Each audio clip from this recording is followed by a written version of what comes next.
Aries. Welcome to Pandora Astrology's monthly horoscope for April of 2022. We are the astrologers of Pandora Astrology. I'm Jamie Kale Miller. I'm in Berkeley, California. I'm Julia Mijas of San Francisco. Well, hey, Aries, if this is your sun sign, it's your birthday. Happy birthday. And we're going to be talking all about the influences in your birthday month, but it is absolutely time for you to get your annual birthday reading to find out what the themes are of the whole entire year for you in a very personal way. You can find a link for that reading in the YouTube description below. Well, I want to begin with a couple of moons actually happening. And the first one happened on March 31st. So we're still reverberating from it here at the beginning of the month. So I want to tell you about it, especially because this is a new moon in your own sign of Aries. And I would not think of neglecting you when it's your new moon time. So the sun and the moon are together here in Aries in your first house. And so you're going to just feel a lot of the solar energy of wanting to be bigger and more expressive, as is always typical in your birthday month.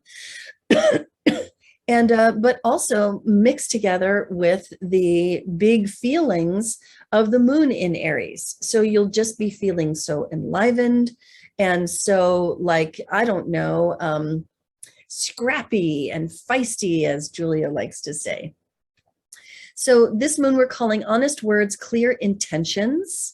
And I think that you're going to be feeling very much like you just want to say it, whatever it is.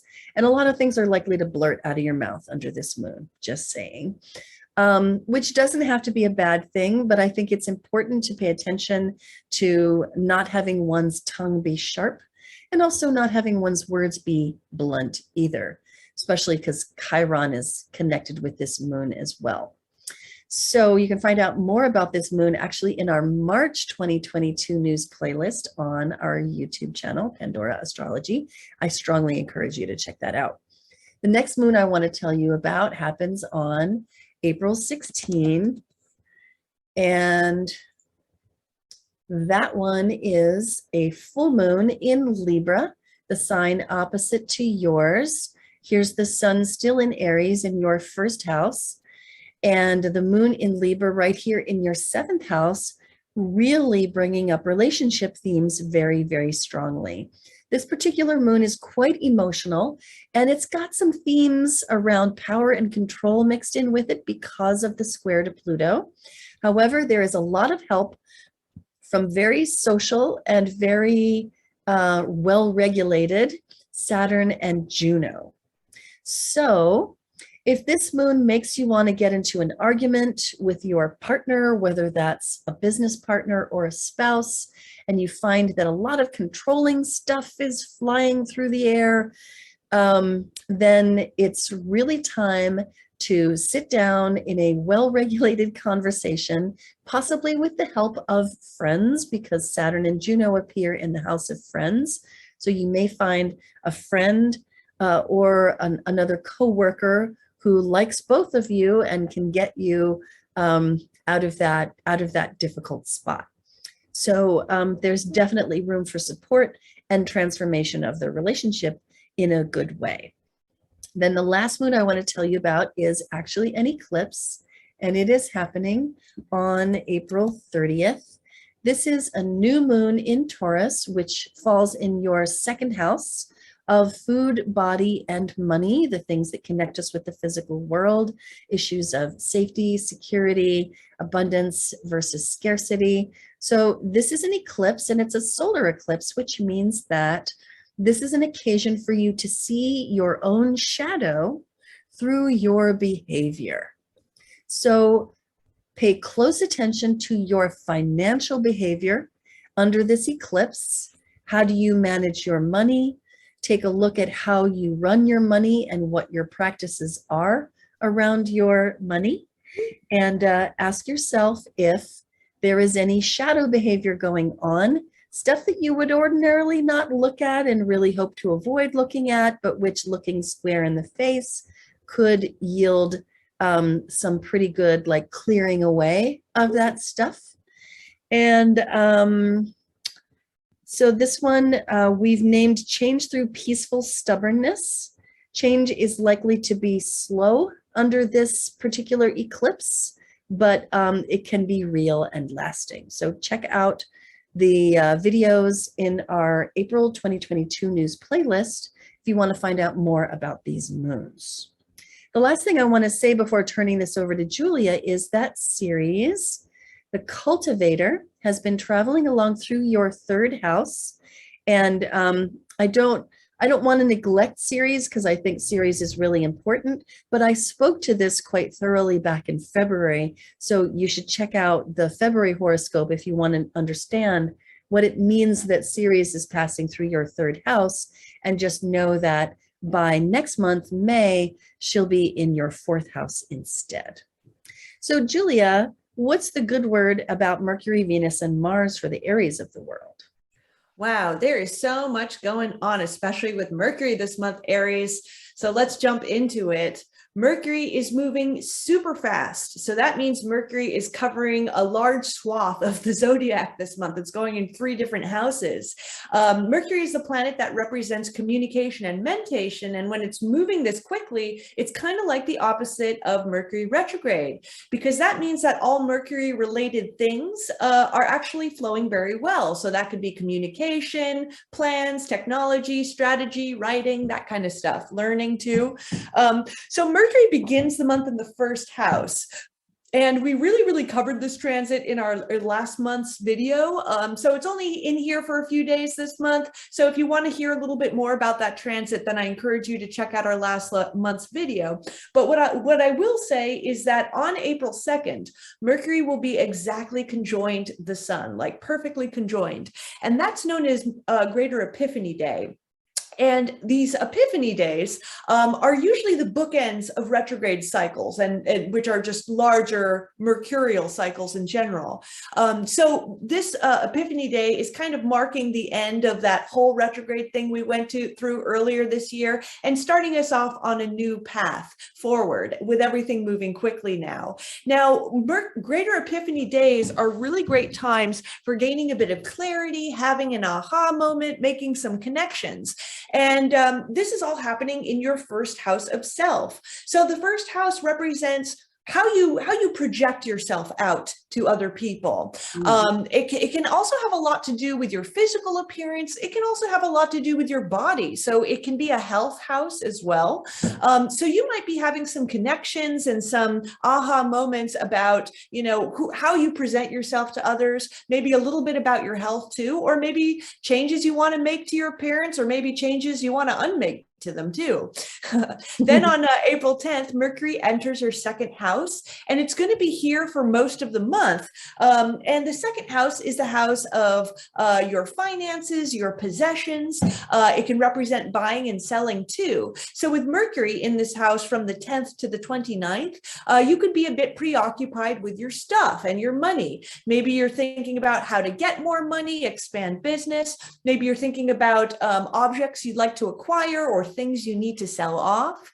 Then by April 29th, Mercury is going to be in the third house. We're going to really cover that cycle in a lot more depth next month because it's only in for a couple of days this month. So check out our next month to hear more about that.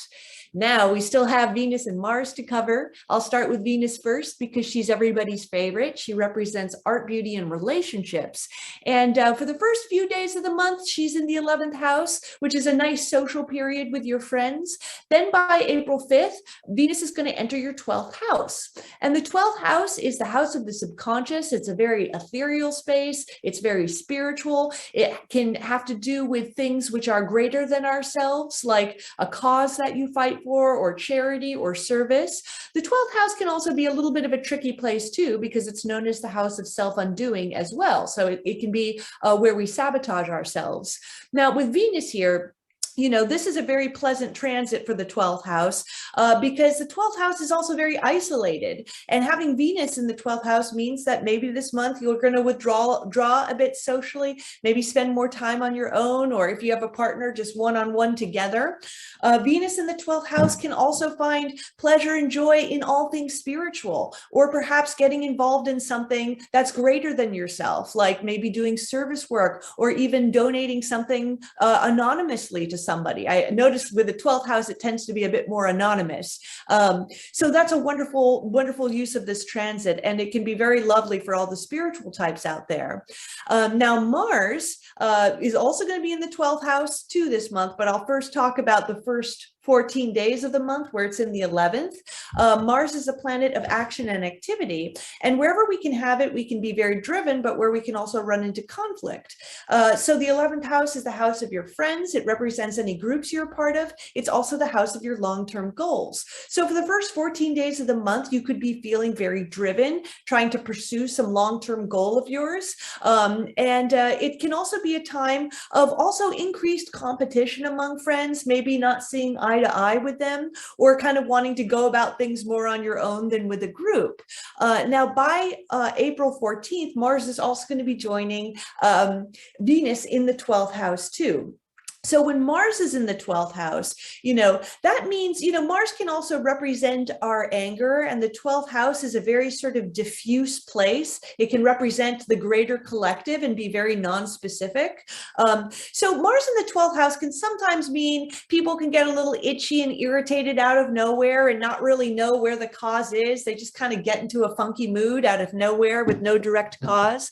Mars in the 12th house can sometimes make people act indirectly. Mars is usually a very direct planet, but the 12th house is kind of a it's an obscure kind of place. So it might be that you might want to be a little less direct with people and take little sort of actions behind their backs. Now, since the 12th house is also the house of self-undoing, just make sure that you're beyond above reproach in your actions and not doing anything too shisty behind people's back, because then it can kind of blow up in your face later. But with Venus in the 12th house, I actually think that it's probably going to mitigate some of the harder stuff from Mars there, and just add more drive to pursuing a spiritual path, as well as maybe some service work.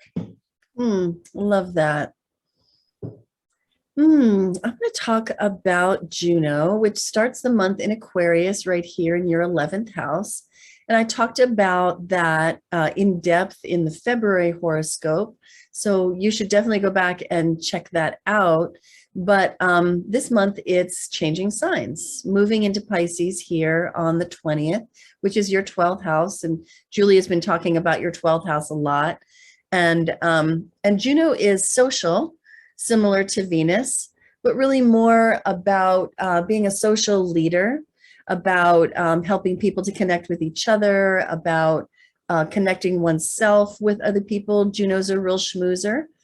And Juno in the 12th house strikes me as, bringing you into a time where you may feel like you kind of want to break from your social life. You want to retreat or pull inward in order to reflect on your social life, your friendships, your community relationships, also your marriage or committed partnership, like as in a business partnership. Juno really governs both. And the 12th house being a house of rumination and reflection, turning inward, retreat. You may find that you are wanting to pull inward in those relationships, and to ask yourself, does this relationship really reflect my spiritual vision of life? Is it in alignment with my, spiritual values? And you're going to have plenty of time to think that through, because Juno is going to be in the 12th house for you for most of the rest of the year, if not all of it. And that's because Juno is going to go retrograde here. And I'll be talking about that more in a future horoscope.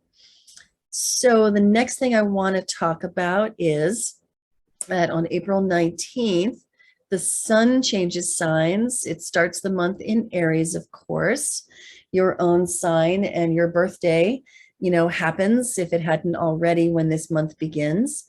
And then we move into the sign of Taurus.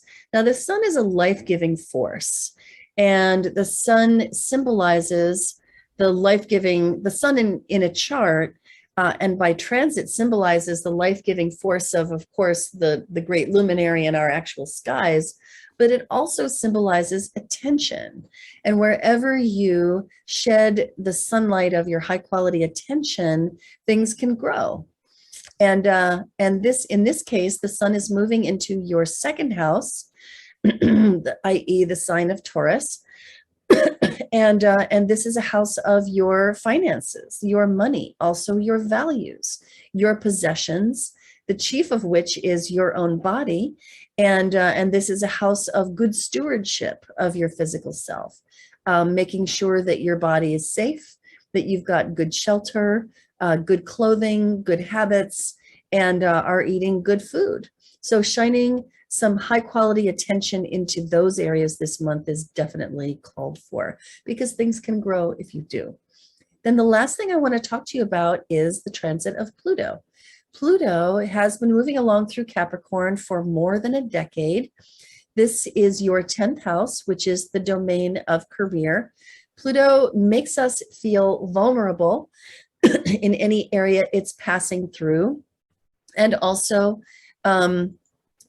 brings us big changes, transformation and metamorphosis, a death and rebirth. And if you felt like your career has undergone a death experience and been reborn as something that looks entirely different in the last decade, well, that would come as no surprise.